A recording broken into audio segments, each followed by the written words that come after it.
Hey guys, I got a thing the other day and I'd like to talk about it. It was a new camera. Anyways, roll the intro.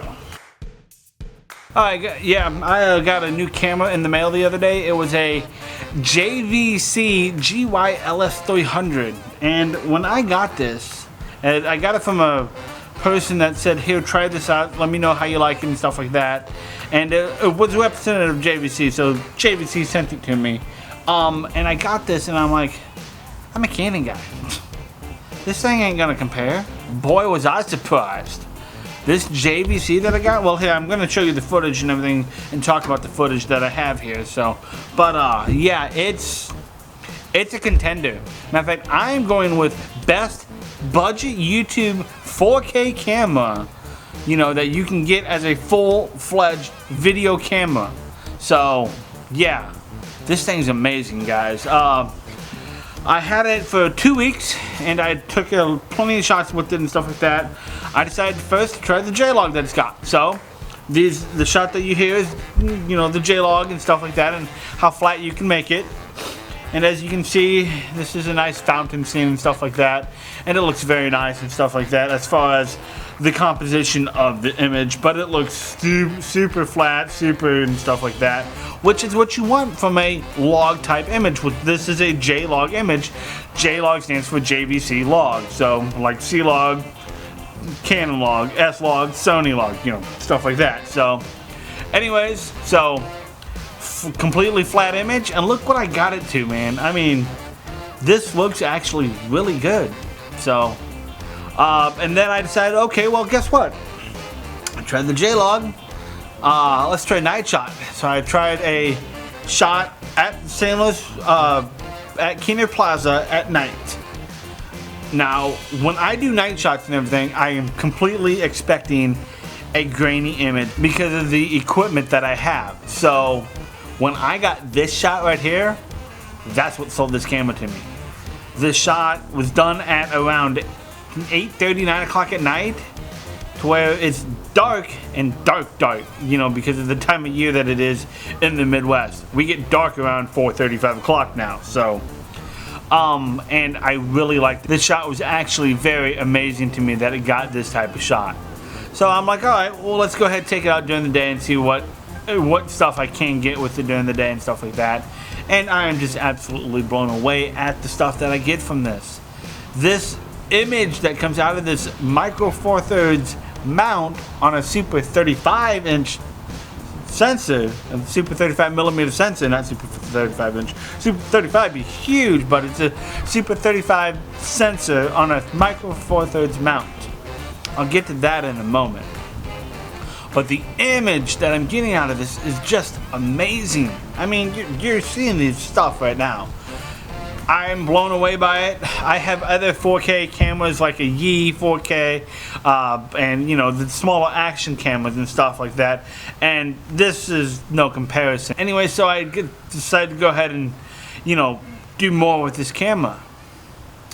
And I took a shot purposely blowing everything out, which you're seeing right now, and then I decided to see how much I could bring that back, because we all know, as people that deal with editing images, it's very harder to bring back the stuff that is, you know, blown out than it is in shadows. So I can show you shadow stuff all day and just bring that up and stuff like that, and it'd be easier, but this way's a lot harder. And look at what I got out of this. So I'm not saying this is the perfect camera if you screw up completely, because it's not. There's no camera that great. So, but anyways, what I am saying with this camera is that this camera is the best 4K camera that I have tested for a couple reasons. Okay, one, like I said, it has a micro 4/3 mount. Now, granted, I can't use my Canon glass on that mount, but they make a $500 Metabones adapter that I can control the optics of my Canon lenses through that. And I have done that with this shot right here. This is Canon glass on it with these flags, and then also with this next shot that you're seeing right now with the steamboat going down. And I even zoomed in on this to see how much the detail was and stuff like that. And yeah, these are quick little clip shots and stuff like that, but it shows you that the glass for the Canon works well on this. But now let's get back to that micro 4/3 mount. Yeah, it may not be the strongest mount in the world, okay? Because of Canon's, you know, has this vast line behind it and stuff like that. But you can buy Rokion lenses for this camera, okay? That are Micro Four Thirds MFT mounts. You can get the camera, 5 lenses, a Atomos to put on top of it for less than you can do for a Canon C200. The price of this JVC camera is $2,800 compared to $7,500 for a full-fledged Canon C200, which does 4K, which if we're comparing apples to apples, them would be the two comparisons here. This does 150 megabits per second and 70 megabits per second in 4K, which is great. All the stuff that you're seeing here is 70 megabits for the simple reason I tried to get in a card for 150 megabits and I got scammed. So, but that's a whole different video. If you want to watch that, it's in I'll put the link in the description below. So, but anyways, so I did all these tests and everything. They came out fantastic. This camera is just a really good camera all around, and that's why I'm saying this is the best YouTube camera for doing YouTube.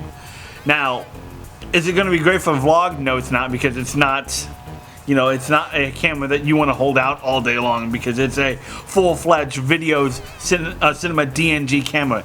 It has HDMI ports, SDI, and another HDMI port just for an IP address. That means that you can do live streaming with this camera with no other equipment.